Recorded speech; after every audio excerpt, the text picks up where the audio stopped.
आज बात करते हैं कि कैसे आप नेचुरली बगैर किसी दवाई के अपनी आंतों की सफाई करके अपना डाइजेस्टिव सिस्टम बेहतर बना सकते हैं, अपनी आंतों से बैड बैक्टीरिया को ख़त्म करके गैस, कब्ज़ और डायरिया से निजात पा सकते हैं।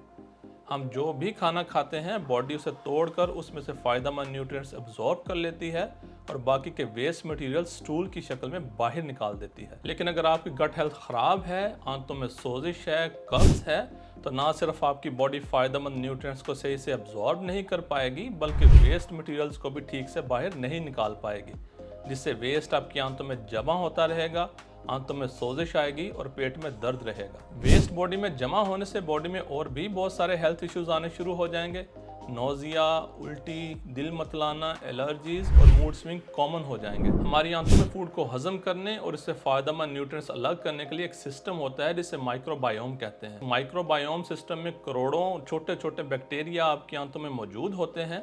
इन बैक्टीरिया में से कुछ गुड बैक्टीरिया होते हैं क्योंकि वो खाना हजम करने में मदद करते हैं, लेकिन कुछ बैक्टीरिया बॉडी के लिए अच्छे नहीं होते और इन्हें बैड बैक्टीरिया कहते हैं। ये bad gut bacteria digestive system को डिस्टर्ब करते हैं, जिससे गैस, कब्ज और डायरिया वगैरह का इशू बनता है।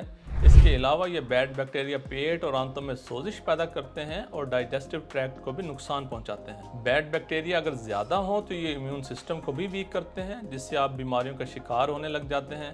यहाँ तक कि बैक्टीरियल इम्बैलेंस, जिसमें बैड बैक्टीरिया ज़्यादा हो, उसकी वजह से आपकी मेंटल हेल्थ भी डिस्टर्ब हो सकती है और आप एंजाइटी और डिप्रेशन का शिकार हो सकते हैं। इसलिए आपकी सेहत के लिए बहुत ज़रूरी है कि आपकी आंतों में बैक्टीरियल बैलेंस रहे, गुड बैक्टीरिया प्रमोट हों, ज़्यादा हों और बैड बैक्टीरिया कम होते रहें, ताकि आपकी बॉडी आपकी फूड में से न्यूट्रिएंट्स को एब्जॉर्ब करती रहे और वेस्ट को स्टूल की शक्ल में बाहर निकालती रहे। तो इस वीडियो में मैं आपसे शेयर करूंगा 6 नेचुरल तरीके जिनसे आप अपनी आंतों की सफाई कर सकते हैं और बैड बैक्टीरिया को कम कर सकते हैं।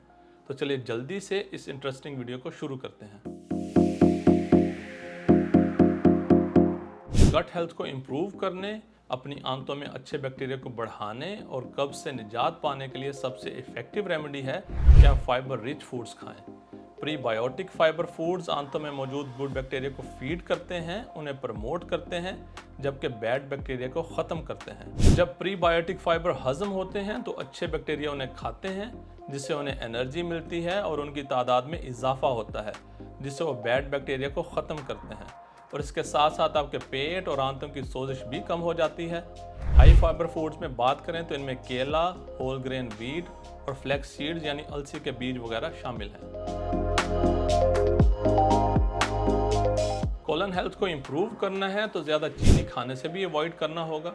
ज़्यादा मीठी चीज़ें खाने से बैक्टीरियल इम्बैलेंस होता है, क्योंकि चीनी बैड बैक्टीरिया को फीड करके उन्हें स्ट्रॉन्ग बनाती है। कुछ बैक्टीरियल स्ट्रेन्स मेटाबॉलिक बीमारियों से भी जुड़े होते हैं, जो आपके दिल की बीमारियों और डायबिटीज़ यानी शुगर का रिस्क बढ़ा देते हैं।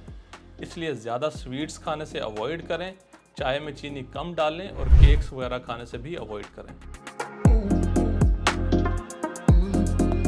आंतों की सफाई के लिए, आंतों में मौजूद गुड बैक्टीरिया को प्रमोट करने के लिए और कब्ज से निजात पाने के लिए पाइनएप्पल यानी अनानास एक बहुत ज़बरदस्त फ्रूट है। पाइनएप्पल में ब्रोमेलेन होता है जो कि एक एंजाइम है और ये एंजाइम सिर्फ अनानास में ही पाया जाता है। ब्रोमेलेन एक डाइजेस्टिव एड के तौर पर काम करता है और प्रोटीन को ब्रेक डाउन करने में हेल्प करता है और साथ ही साथ आंतों की सोजिश को भी कम करता है। इसलिए अगर आप अपनी आंतों में मौजूद गुड बैक्टीरिया को प्रमोट करना चाहते हैं और बैड बैक्टीरिया को ख़त्म करना चाहते हैं तो पाइनएप्पल लाजमी खाएं। इससे आपके इम्यून सिस्टम भी बेहतर होगा, बॉडी हाइड्रेट रहेगी, जिसमें पानी की कमी नहीं होगी, जिससे कब्ज से भी निजात मिलेगी। कब्ज को ख़त्म करने और गट हेल्थ को इम्प्रूव करने के लिए एक्सरसाइज बहुत ज़रूरी है। एक्सरसाइज आपके एब्डोमिनल मसल्स को एक्टिवेट करती है, स्ट्रेंथ देती है, जिससे स्टूल पास करने में आसानी होती है। एक्सरसाइज से बैड गट बैक्टीरिया जो आंतों और पेट में इन्फ्लेमेशन यानी सोजिश पैदा करते हैं वो कम हो जाते हैं। रिसर्च से ये सामने आया है कि एथलीट्स और रेगुलर एक्सरसाइज करने वाले लोगों में नॉन एथलीट्स के मुकाबले में हेल्दी बैक्टीरिया ज़्यादा होते हैं। इसलिए आप डेली एक्सरसाइज करने की आदत बनाएं। अगर आप अपनी डाइट में ज़्यादा सब्जियां और फ्रूट्स खाएं तो इससे भी आपकी गट हेल्थ इंप्रूव हो जाएगी, क्योंकि सब्जियों और फलों में बहुत ज़्यादा फाइबर होता है जो कि गट हेल्थ के लिए बहुत ज़रूरी है। रिसर्च से साबित हुआ है कि जो लोग सब्जियां ज़्यादा खाते हैं उनमें पेट और आंतों की सोजिश बाकी लोगों के मुकाबले में कम होती है। ग्रीन लीफी वेजिटेबल्स जैसे पालक, सरसों का साग, गोभी वगैरह, इनमें सल्फोक्विनोलोज होता है जो कि एक शुगर मॉलिक्यूल है और आंतों में गुड बैक्टीरिया पैदा करता है। गुड बैक्टीरिया ज़्यादा पैदा होते हैं तो ये बैड बैक्टीरिया को ख़त्म करते हैं, जिससे गट हेल्थ इंप्रूव होती है, आंतों की सफाई होती है और कब्ज़ का खात्मा हो जाता है। तो ये थे वो नेचुरल तरीके जिनको फॉलो करके आप अपनी गट हेल्थ को इंप्रूव कर सकते हैं, गुड बैक्टीरिया को बढ़ा सकते हैं और बैड बैक्टीरिया को ख़त्म कर सकते हैं, जिससे कब्ज़, गैस और डायरिया वगैरह से भी बचा जा सकता है। आज की इस वीडियो के लिए इतना ही। ये वीडियो अच्छी लगी तो इसको लाइक कीजिए और मज़ीद इस तरह की इन्फॉर्मेटिव वीडियोस देखने के लिए हेल्थ मैटर्स चैनल को लाजमी सब्सक्राइब करें। Thank you.